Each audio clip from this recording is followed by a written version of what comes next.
Hi everyone. Hotel ஸ்டைலில் ஒரு சாம்பார் சாதம் அது குயிக்காக செய்யலாமா?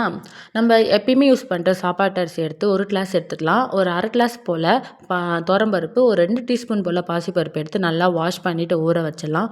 ஒரு குத்தலில் 2 டீஸ்பூன் ஆயில், கொஞ்சமாக கடுகு, ஜீரகம், ஒரு சிட்டிகை பெருங்காயம், ஒரே ஒரு காஞ்ச மிளகா, 2 வெங்காயம், 2 தக்காளி இதெல்லாம் ஒன் பை ஒன்னாக சேர்த்து நல்லா வதக்கிக்கலாம்.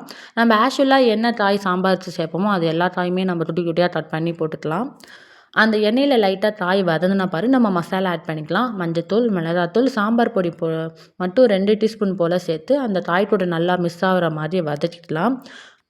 எந்த கிளாஸில் நம்ம அரிசி எடுத்தோமோ அதே கிளாஸில் ஒரு கிளாஸ் அரிசிக்கு 2 கிளாஸ் தண்ணி விதம் போல் நம்ம ஊற்றிக்கிட்டு ஒரு அரை கிளாஸ் தண்ணி எக்ஸ்ட்ரா எடுத்து ஒரு சின்ன சைஸ் புளி எடுத்து அதை நல்லா கரைச்சி அந்த அரை கிளாஸ் தண்ணி கூட மிக்ஸ் பண்ணி அதையும் சேர்த்து ஊற்றிட்டு பபிள்ஸ் வர வரை வெயிட் பண்ணிவிட்டு ஆல்ரெடி ஊற வச்சிருந்த அரிசியும் பருப்பையும் நல்லா ஃபில்ட்ரு பண்ணி இது கூட நம்ம ஆட் பண்ணி நல்லா கொதிக்க விடலாம். கொதி நல்லா வந்துட்ட பாரு, கொத்தமல்லியும் கொஞ்சமாக நெய்யும் போட்டு மூடி வச்சுட்டு ஒரு 2 அல்லது 3 விசில் நல்ல கொலை வேணும்னா ஒரு 4 விசில் போல் கூட எடுக்கலாம்.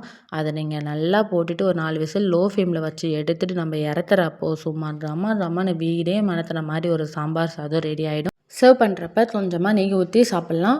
வீடியோ பிடிச்சிருந்தா ஃபாலோ பண்ணிட்டு லைக் போடுங்க. நீங்களும் செஞ்சு பார்த்துட்டு உங்களுக்கு எப்படி வந்துடுதுன்னு சொல்லுங்கள்.